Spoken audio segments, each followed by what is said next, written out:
اس میں اتار چڑھاؤ کی بات کہ کہیں کبھی بہت زیادہ رغبت ہے اور کبھی کم ہے اور کبھی ہے ہی نہیں. یہ یوں سمجھ لیجیے جیسے موسم بدلتے ہیں نا، جیسے شب و روز بدلتے ہیں. تلک الایام نداولها بین الناس.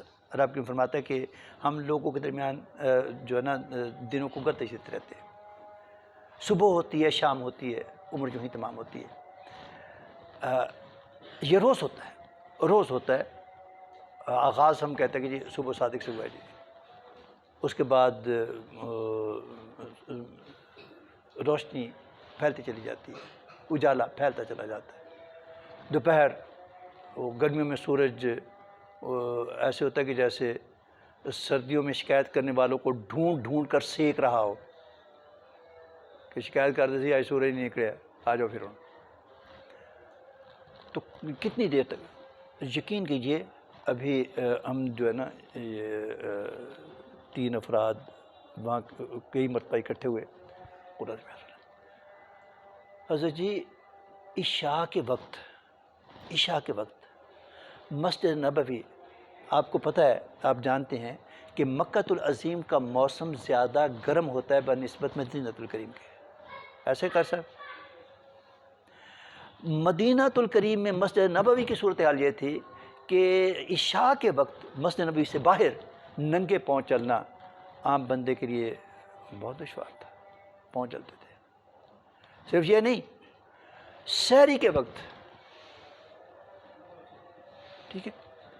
تو یہ وقت بدلتا رہتا ہے، ایسے بندے کے اندر کی کیفیات بھی بدلتی رہتی ہیں.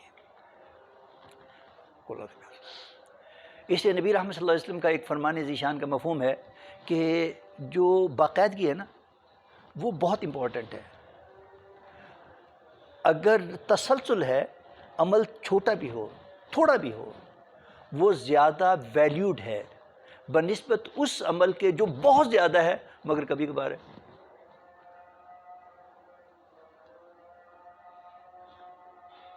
ایک دن ساری رات جاگتے رہے، تلاوت قرآن پاک کی کرتے رہے اور نوافل پڑھتے رہے، اور 3 دن اٹھے ہی نہیں.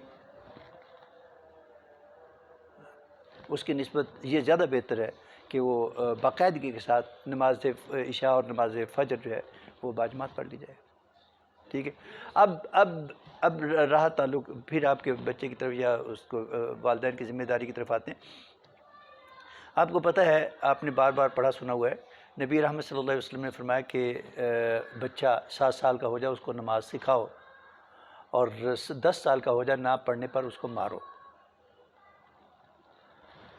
یہ مارنے والی بات جو ہے نا، میں تو ڈھونڈتا رہا ہوں. یہ ضرور ہے، آقا علیہ الصلوۃ والسلام نے فرمایا کہ لا ترفع عصاک عن اہلک، اپنے اہل و عیال پر نا اپنا لٹھ وہ قائم رکھو، مگر مارنے کی بات مجھے صرف یہی پر ملی ہے. ہوگی اگر کہیں، مجھے نہیں، میرے علم میں نہیں ہے. یعنی سختی بھی کرنی ہے، اگر ضرورت پڑتی ہے تو سختی کرنی ہے. 10 سال تک، 10 سال سے اوپر نکل گیا نا پھر آپ کے لیے مشکل ہو جائے گا. اور جو اگر حکمت عملی سے تعالوا الی کلمۃ سواء بیننا وبینکم اور ادعوا الی سبیل ربک بالحکمہ والموعظۃ الحسنہ وجادلہم باللتی ہی احسن، اللہ کی طرف بھی بلانا ہے تو حکمت و دانائی کے ساتھ اچھے طریقے سے قائل مائل کرتے ہیں تو بہت اچھی بات ہے، بہت اچھی بات ہے. لیکن چھوڑنا نہیں ہے. یہ نہیں ہے کہ وہ کہتے ہیں نہیں تو وہ اسے کہے اچھا یار نہ سے، یہ مناسب نہیں ہے. اپنی پھر صلاحیتیں استعمال کریں، اس کو قائل کریں اچھے طریقے سے. نہیں تو تھوڑی سی سختی کرنا پڑتی ہے تو سختی بھی کریں، کہ یہ بہت امپورٹنٹ ہے بیٹے. ہم دیکھیں کہ ہمارا بچہ اگر اسکول نہیں جاتا نا تو پھر ہم میں سے بہت کم ہوں گے جو کمپرومائز کریں کہ ٹھیک ہے نہیں جانا نہ جاؤ. اس کو بھلے لالچ دینا پڑے، اس کو قائل مائل کرنا پڑے یا سختی کرنا پڑے کہ نہیں اسکول جانا ہے. تو نماز ہی ایسی رہ گئی ہے، جب کہ نماز دین کا بنیادی ستون ہے، تو اس کو قائل مائل کرنا ہے. اور یہ ذہن میں رہے کہ یہ کیفیات بدلتی رہتی ہیں، کبھی کیسی ہوتی ہیں، کبھی کیسی ہوتی ہیں. تو کم از کم فرائض کی حد تک ان کو قائل کرنا ہے کہ اس پر کمپرومائز نہیں ہے. بیٹے آپ کی طبیعت ٹھیک نہیں ہے نا، آپ کا مزاج ٹھیک نہیں ہے، آپ کا موڈ ٹھیک نہیں ہے، تو فرض پڑھ کے آ جانا. اتنی رعایت آپ کو دے دیتے ہیں، آپ فرض پڑھ کے آ جانا. وہ اگر بہت کہتا ہے کہ جی میں اچھا یار گھر پہ پڑھ لو، گھر پہ پڑھو، میرے سامنے پڑھو یا میرے ساتھ پڑھو، میں تمہارے ساتھ پڑھ لیتا ہوں، مگر یہ نہیں کہ اس کی چھٹی نہیں ہے، اس کا ناغہ نہیں ہے، اس کو پتہ ہو اور اس کے پھر قلب و دماغ میں بیٹھ جائے، پھر آہستہ آہستہ وہ اس کا عادی ہو جائے کہ نماز کے بغیر میرا چارہ کار نہیں ہے. ٹھیک ہے. ہاں جی، اور کی بات ذمہ داری ہے. میں یہ کہتا ہوں میری زندگی کے تجربات میں سے ہے کہ اولاد کے حوالے سے والدین کی جان نہیں چھوٹتی، چاہے دنیا ہو چاہے آخرت ہو. ان سے پوچھا جائے گا. اگر وہ سمجھتے ہیں کہ وہ اتنا ذمہ دار ہو گیا کہ اب وہ ٹریک پر ہے، اگر نہ بھی پوچھے تو کوئی مسئلہ نہیں ہے، نہ بھی کوئی ہو تو کوئی مسئلہ نہیں ہے، تو پھر ٹھیک ہے، لیکن ٹائم ٹو ٹائم پھر اس کو چیک کرتے رہیں، اور بالکل اس کو آزاد چھوڑ دینا.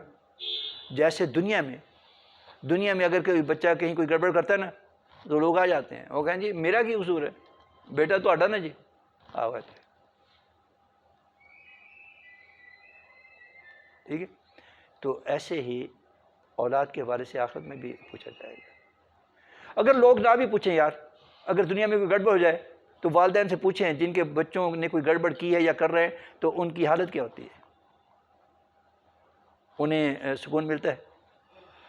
کھانا ان کو اچھا نہیں لگتا، پینا ان کو اچھا نہیں لگتا، نیند ان کو نہیں آتی، اور خیالات ان کے متزلزل ہوتے ہیں، کیا نہیں ہوتا. اس لیے بار بار کہتے ہیں نا کہ یہ بہت اہم ہے تربیت اولاد. اگر اولاد اچھی ہوگی نا تو پھر والدین بھی پرسکون اور بڑے کانفیڈنٹ اور بڑے کمفرٹیبل ہوں گے. اس لیے ان کو نا ٹائم ٹو ٹائم چیک کرتے رہنا ہے.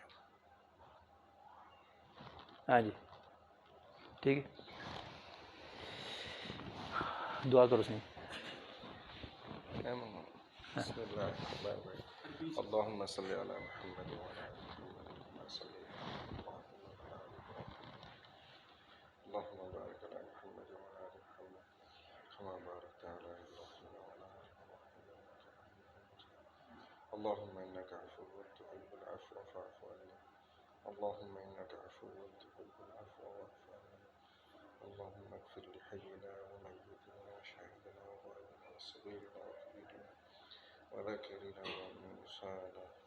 اللهم من احييته منا فاحيه على الاسلام ومن توفيته منا فتوفه على الايمان.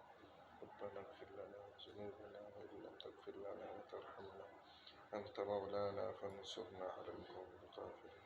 صلى الله تعالى على خير خلقه محمد وعلى اصحابه اجمعين.